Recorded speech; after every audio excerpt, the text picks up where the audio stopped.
Hey yo, tits. Hey, I'm Areolas. We're doing the first episode of the Twilight Zone, the first one ever, the first one. The OG. What is it Where's called? everybody? Where's everybody? Where did everybody go? What would you do in this scenario, Lorenzo? I mean, I'd probably freak out too, especially if, like, this dude has no memory of anything. So it's kind of trippy, you're in a dream or whatever. What about you? I mean, do I still have the same skills as I have already? You wouldn't know you had them. Sort of like Alice in Resident Evil when she wakes up and she doesn't know she can, like, do fucking karate and shit. Oh, okay. So I'd have to discover my skills. Yeah, if I didn't know who I was as a person, I would be freaking out too. Although I think I would find some way to figure out who I was. You think if you didn't know who you were, you would stare at your boobs in a mirror for 30 minutes? Yeah. I'd be like, is the answer to who these people are in my titties? Who is the answer right here? I'm feeling my titties like there's some sort of decoding mechanism, some way to Yeah. ID myself, some natural ID, you know? All your genetic data and information and knowledge lie within your breasts. Exactly. So there's this guy. He wakes up. He's alone. He doesn't know where he's at. He just doesn't know where everybody's at. And he's stumbling in this town. And he's like, "Where is everybody?" Right? And there's Mhm. remnants of human society. So there were people there before. But where did they go? They're just gone. There's indication, yeah, that there's people like there that, like you said, that there's like a diner and there's jukebox playing and there's food available and there's a tea kettle on the stove, but no one's around, so it's pretty trippy. Yeah. He's just going there. And you know what I would do if Hmm. I were in the town that he's at? What's I that? would steal all of the food. I think the first thing I would do is go into the restaurants and go into the back, see if they have any food that's not expired. And then I would make myself a meal. I would just have it so it's just my second house, the outside world. There's nobody there. There's all this stuff here. I'm just going to use it now. What would Yeah. you do? Yeah, at least set up some sort of fort somewhere, some home base, especially like in a diner or something where okay, I'm gonna be fine here. Uh, people aren't gonna. Well, if people do show up, they're gonna come here. You know what I mean? Yeah. Oh, is there a place for a bed though in a diner? Or a place to sleep? It I think a doesn't have to be a booth, bed. A like a booth. booth. Yeah, I feel like a booth, your feet would hang out though. Like for me anyway, if I lie completely in a booth, the knees are just out of the booth. yeah. I feel like though you could like just lean into that where your feet are just completely off, but at least you have somewhere to rest your back on. I feel I gotta have my feet either covered or on some sort of surface in the same elevation plane, or Hmm. maybe even above my back, or else I'm going to feel bad. I'm going to feel like I feel like if somebody's going to steal my feet, they're going to steal it. They're going to steal it. Like they can saw it off. Yeah, no, I hear I'm you. just That there vulnerable. your legs are the most vulnerable when they're dangling off of somewhere. I Yeah, understand. they are, because then you can all you have to do is like push the foot down, Hmm. and then you can break at the ankle that way. Right? I hear you. You could they can just grab your whole legs and just take your whole body.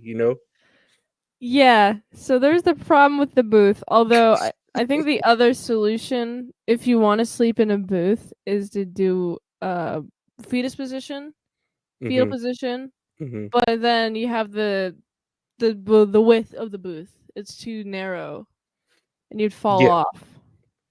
No, you'd have to be a petite person, I think, to really get optimize a booth to for a bed at least for your needs. But I hear you. I mean, there's other places around there to sleep, I'm sure.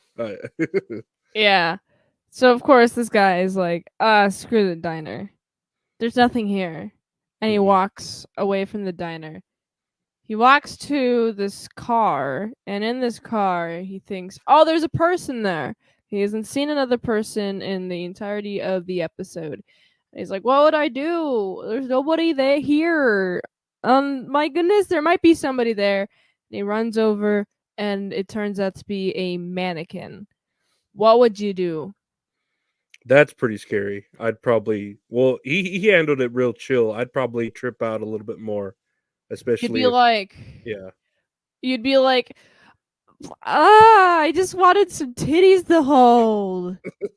Now these titties are plastic, you know? Well, I'm hoping it's the mannequins that are a little bit more detailed with like the hard nipple, you know? Wait, there's hard nipple mannequins? For what reason? Just for the sake of I'm sure the perverted people at the mannequin factory being more detailed, you know? They just like, okay, I see that the like 50,000 of these mannequins have hard nipples. I guess we're just going to ship them out, right? Is that Oh how it yeah. goes? I don't think I've ever seen a hard nipple mannequin.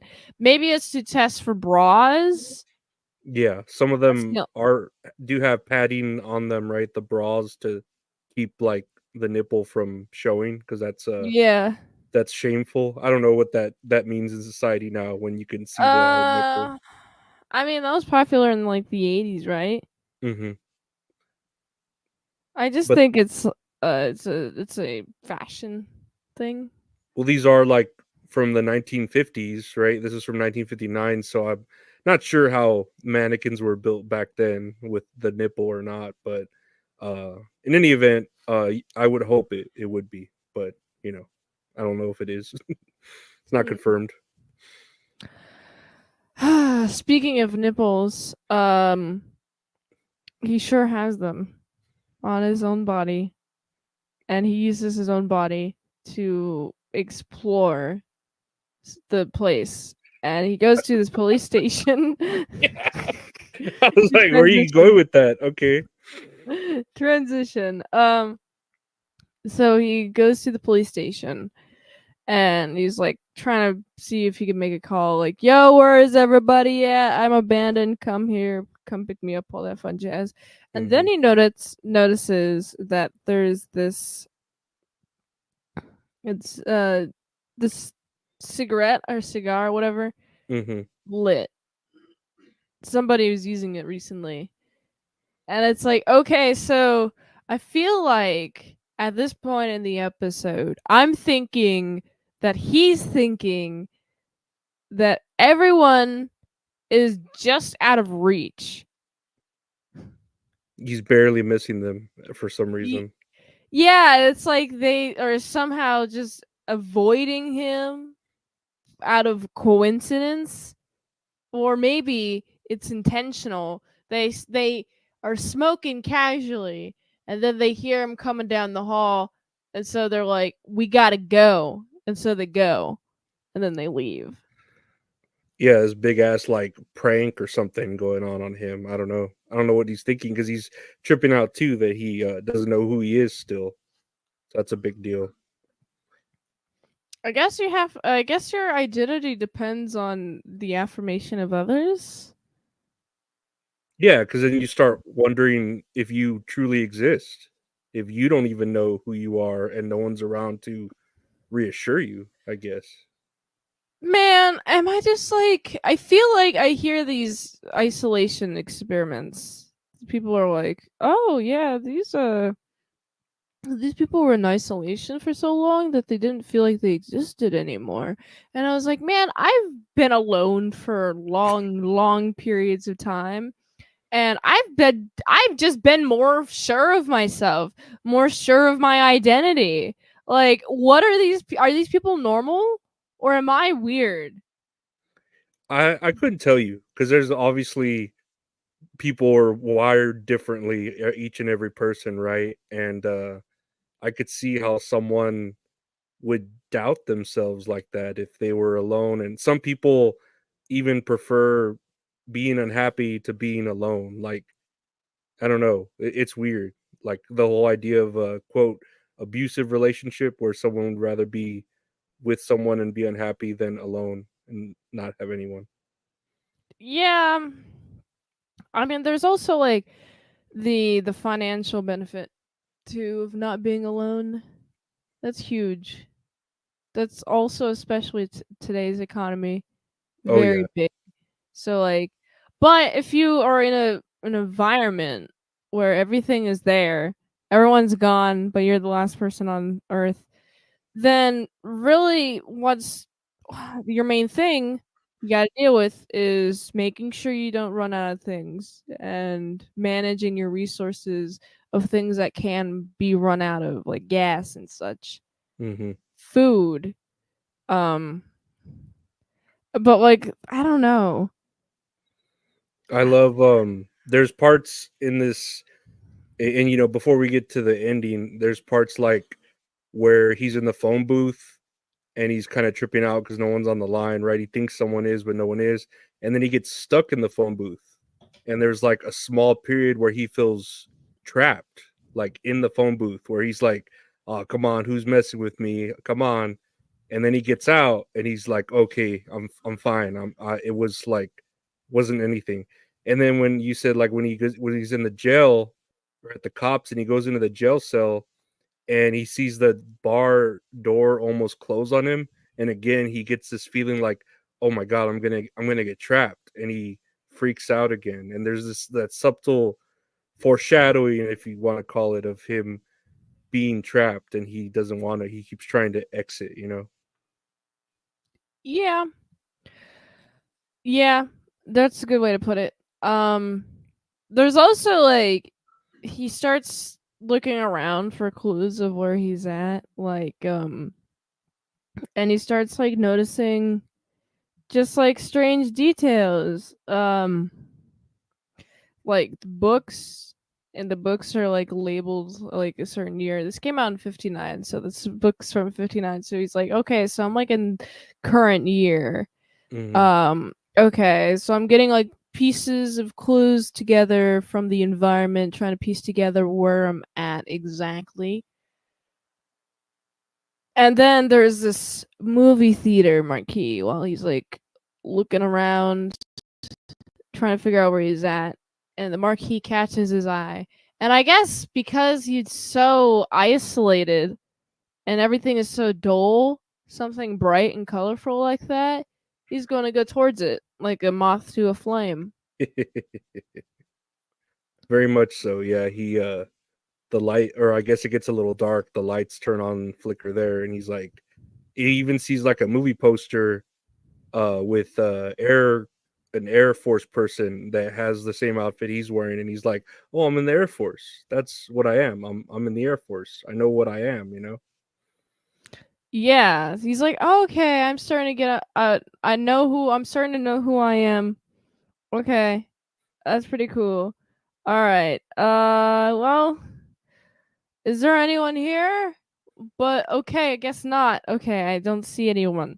Where is everybody? And he like just starts freaking out more and more and more and more as he goes, like as he gets further and further into what would be expensive to maintain if there weren't a bunch of people there, right? Just like lights and colorful lights and electricity. But then there's nobody there. It's like you might think, oh, there's going to be a bunch of people looking at this movie, and there's not.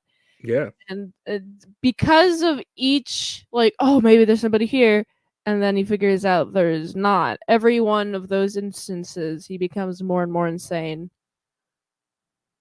and mind you, he's yelling all of this. It's not like he's thinking to himself or saying it under his breath. He's yelling it at the top of his lungs, like, "Where's everyone? And you get this cool shot of him running down into the movie theater, and you think that he's going towards the camera, but he breaks through like a piece of glass or something, or a mirror. Yeah, I'm sorry. yeah. And he's just like, "Oh my god, I've been going insane. What's He starts freaking out, walking down the street. He's being frantic and being really erratic. And I'm like, man, like, being alone is the time to, like, look around at the things around you. Man, am I just so differently wired than most people? Not to, like, to be like, uh, I'm not trying to, like, differentiate myself as a individual, like, because I'm also human, but, like, I grew up mostly alone. So this guy, after experiencing periods of being alone, is like freaking out. I mean, I can understand, like, being alone. I can um make it so I am busy, but after a while I get bored and want to do something else. And I think the boredom of being alone, more so than the actual being alone and not having anybody to talk to, would get me. Yeah, I hear you. Like Yeah. the cabin fever of really just being Yeah. by yourself. Yeah. I hear you on that. Like I feel like I would be fine isolated from other humans. But yeah, the mundane activities, or if you had nothing to absolutely do, was what would drive you mad rather than not having someone to speak with. Yeah, like, if I was building a log cabin alone, A I had nothing woman to do, a but I woman was doing it building a alone. house. Ah, Yeah. that's funny. Like, yeah, imagine that. But I was supposed to do it alone, and I was supposed to do it isolated. I mean, it would be shitty, sure, but, like, I wouldn't go insane and as fast, I guess. I wouldn't. I would be, like, frustrated, go on a walk, and then come back to it, and then finish it up, and then try again. But I don't feel like I would need any human interaction to complete that task. Well, I Well, think of the school question, would you rather work by yourself or in a group? You know what I mean? by myself. Yeah, absolutely. I'd I rather work by myself too. I feel like I can control the variables more. Like, Mhm. with the people in the group, you can't quite gauge their skill at certain things. So if you, like, as well as you can yourself.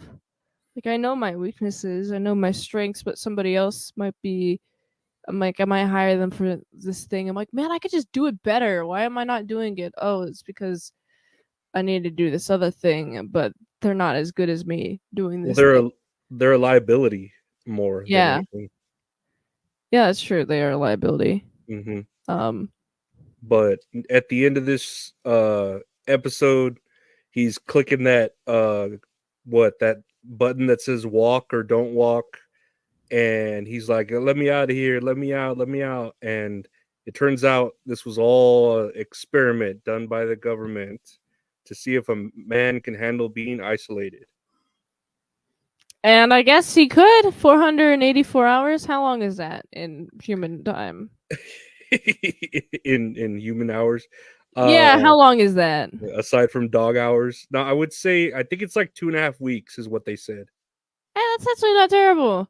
That's about how long I would last. Probably.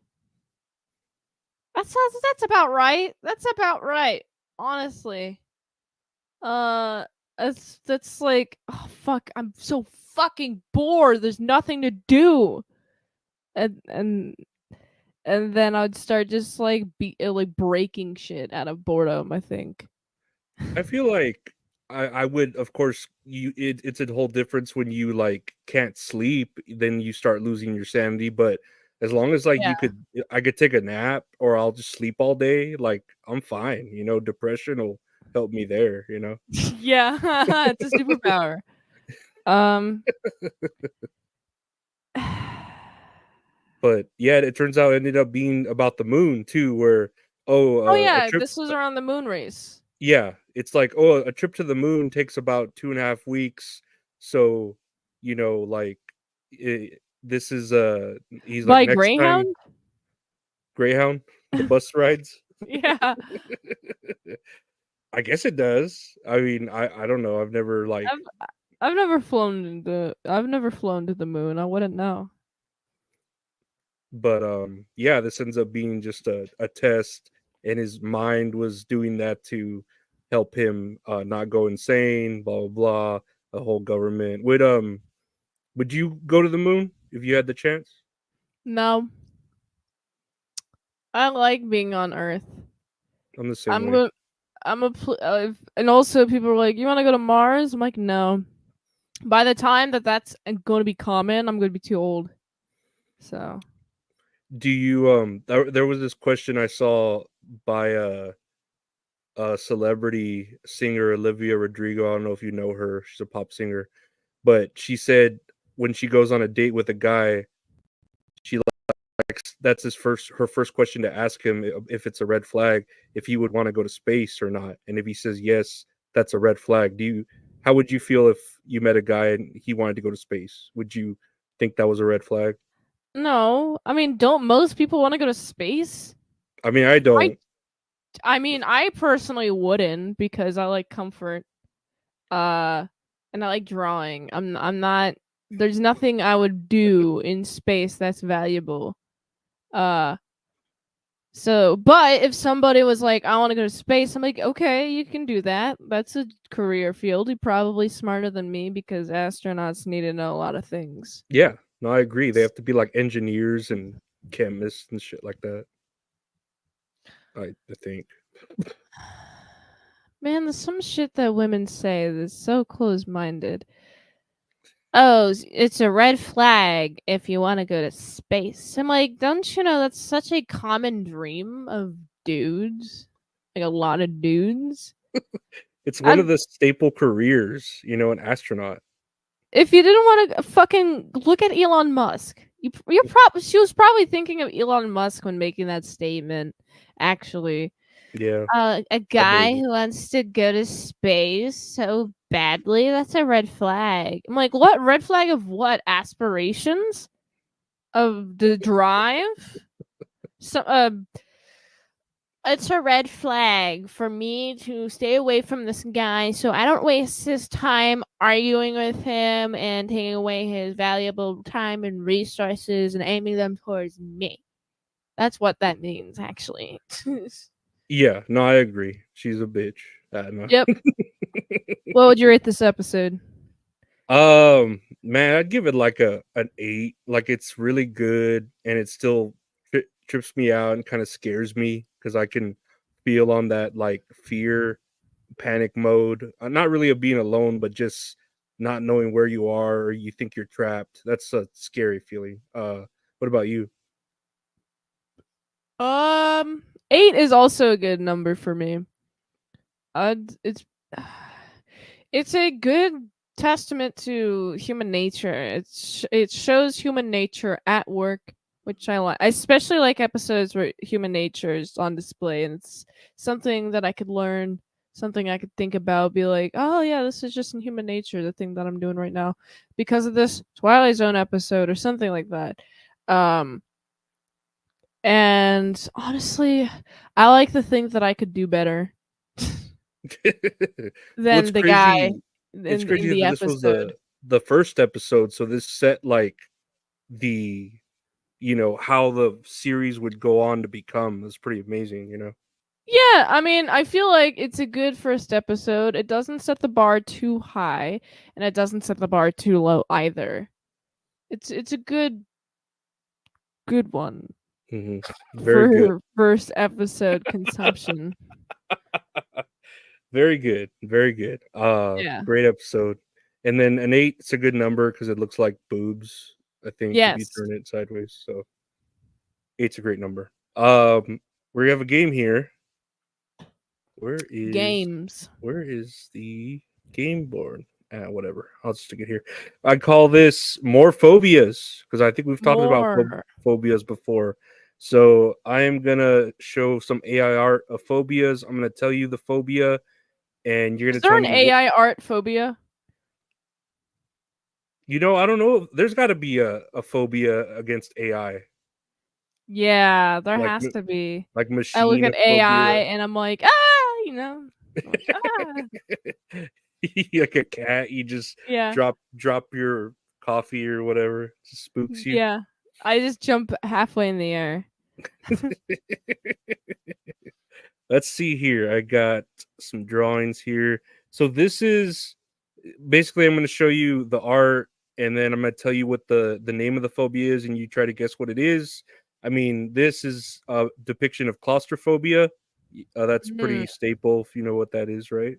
yeah, Yeah, it's fear of small claustrophobia. spaces. Uh-huh. Let's see here. Next we have this, and this is the pretty much how the episode went. The fear is autophobia. Autophobia? Is Yeah. that what's on her face? Powder? I guess it's snow, but the whole episode of Where's Everybody is essentially autophobia. Autophobia, fear of being alone. Yep.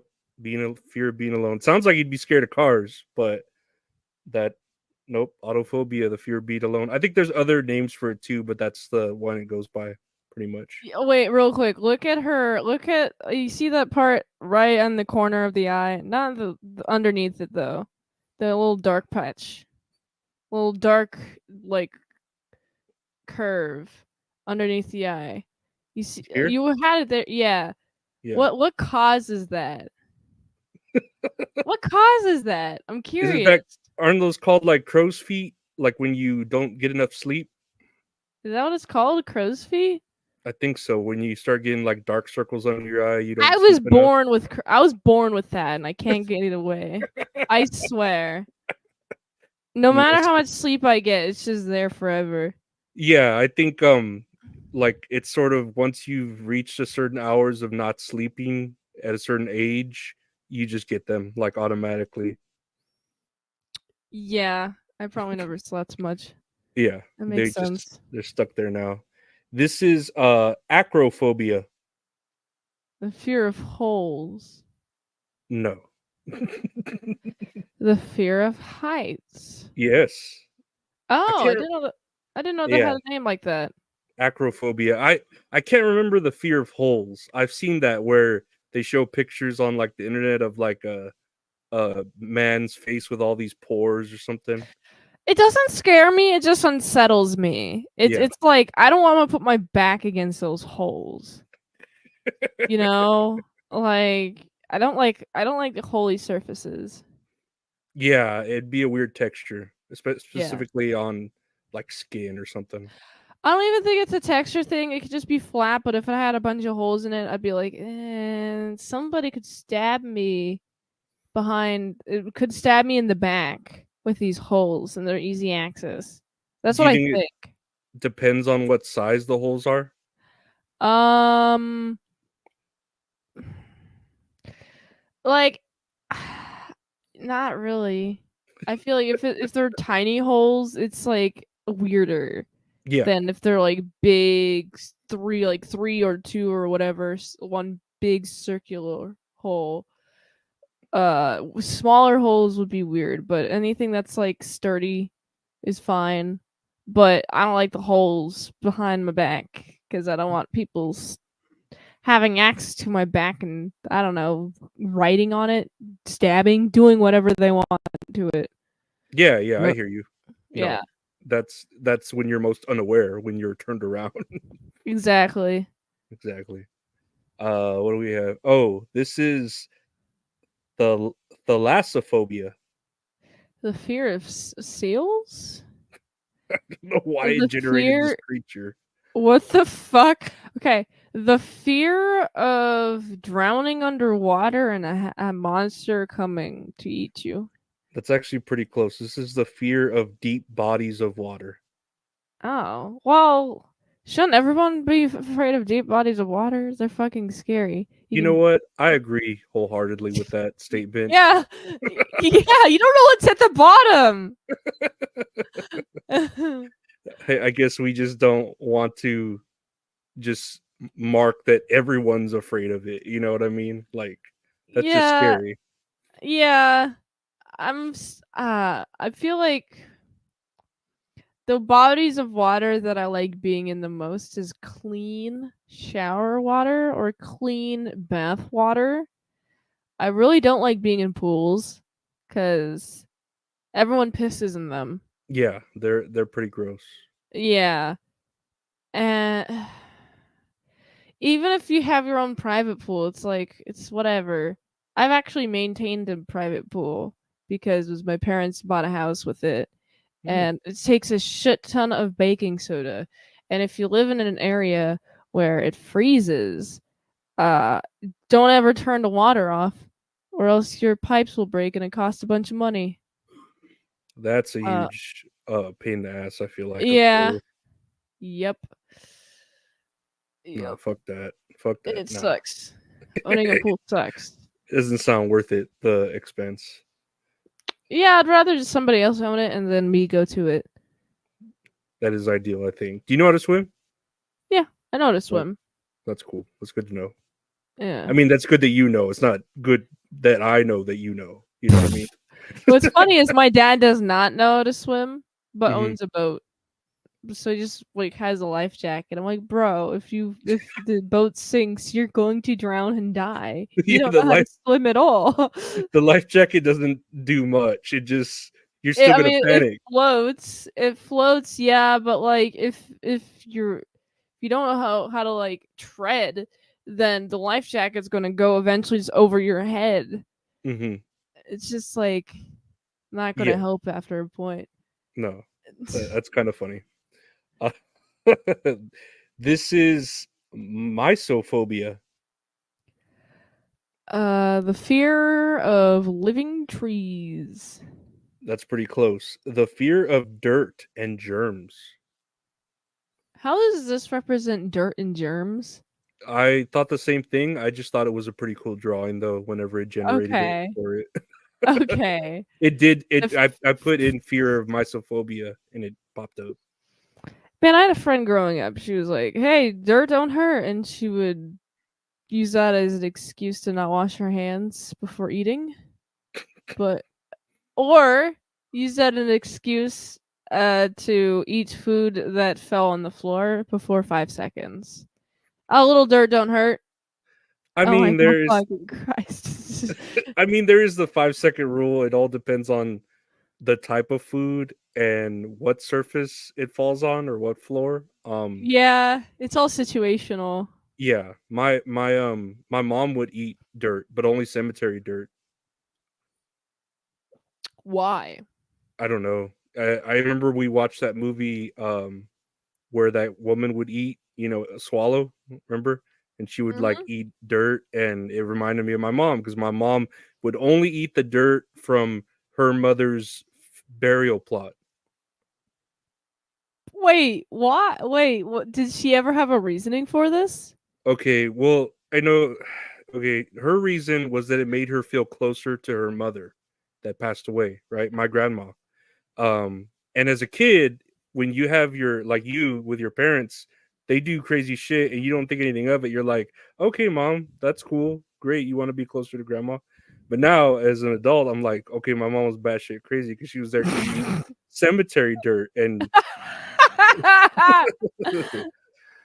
but Oh yeah, my that was her reason. She would only eat the dirt from the cemetery. god.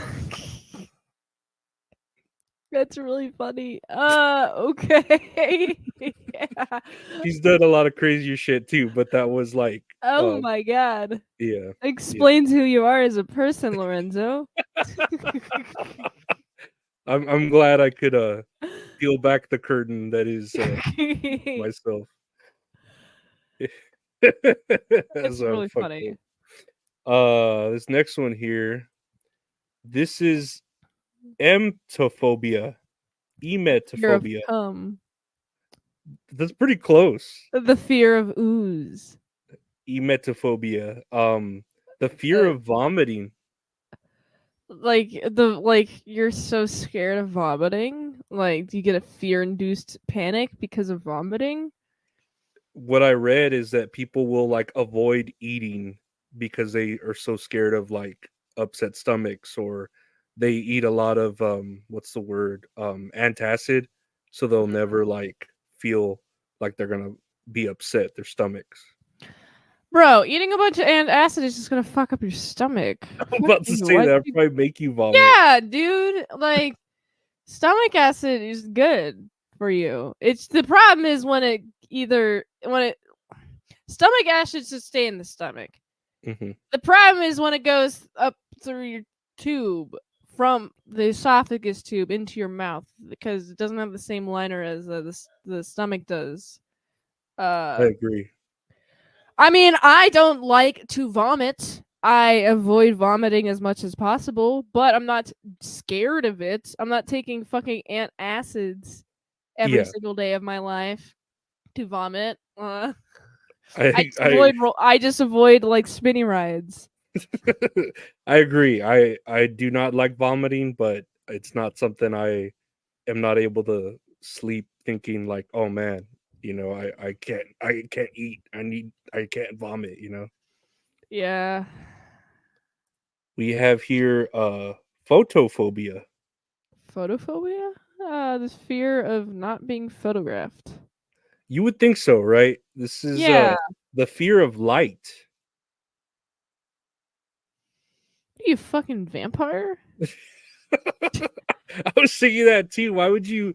I can understand being afraid of the dark, right? That's pretty commonplace. But being afraid of the light, like, are you always going to be in a dark room? I don't understand how to Are you avoid. afraid of the candlelight? Are you afraid of the LED strips? Are you afraid of the lamplight? Are you afraid of LED lights? Are you afraid of sunlight? What The lights are sun. you afraid of? The sun. Like, what, it's a huge source of light. I don't know. Very strange, but yeah, some people have a fear of light. Hmm. In the darkness, light will save us all. This next one here, megalophobia. The fear of giant things. Yep, the fear of large things. I mean, they're big. I'm not like afraid of large things, but if it's scary, I'm scared of it. I Yeah, guess. that's Like, that's fair. like being afraid of a refrigerator. Is that does it have to be larger than the person, or does it have to reach a certain threshold, like feet tall wise, like 10 feet Yeah, I feel or like it taller? has to be like a colossus, like a 50-foot woman. I could understand being afraid of that. Well, I turned on by it, but also fearing it. I could understand. Scared of a water tower. I guess whenever I walk next to a water tower, it's not so much scared. I don't feel the emotion fear, but I do have the imagination where I walk near it. I'm like, man, what if this just fell right now?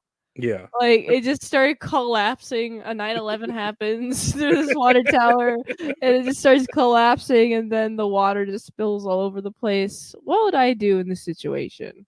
And I think about that of everything.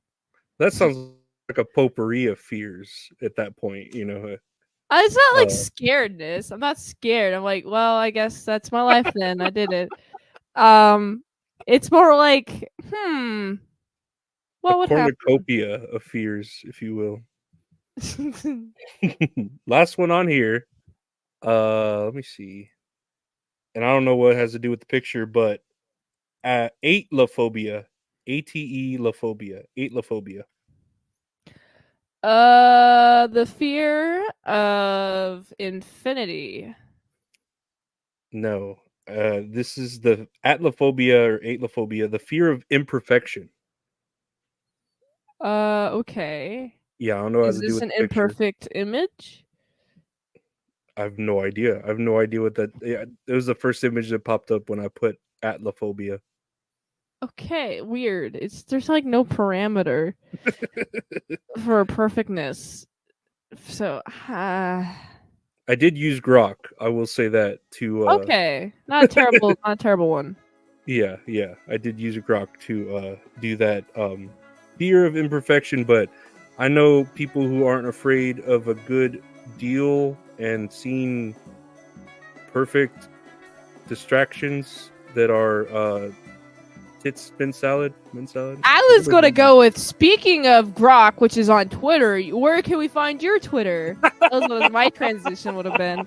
But you can find all of my links at autisticboobs.com, including my Twitter. And I do daily movie reviews every day, 7 p.m. Eastern Time. YouTube.com/ASCpresents. Hell yeah, that's why she's better than me. And I do a daily podcast. That's All Funny. Available anywhere podcast available. Shirts. That's All Funny. I do That's All Kayfabe on Mondays, which is a wrestling podcast with Gabe. And I do Tiz and Areolas with the Wonderful Mint Salad every Tuesdays, 8 p.m. Central, 9 p.m. ET. YouTube and Twitter. Check it out. And I want to thank the Wonderful Mint Salad for being here. I want to thank everyone for listening. Where's everyone? No, we'll see y'all next time here. See y'all.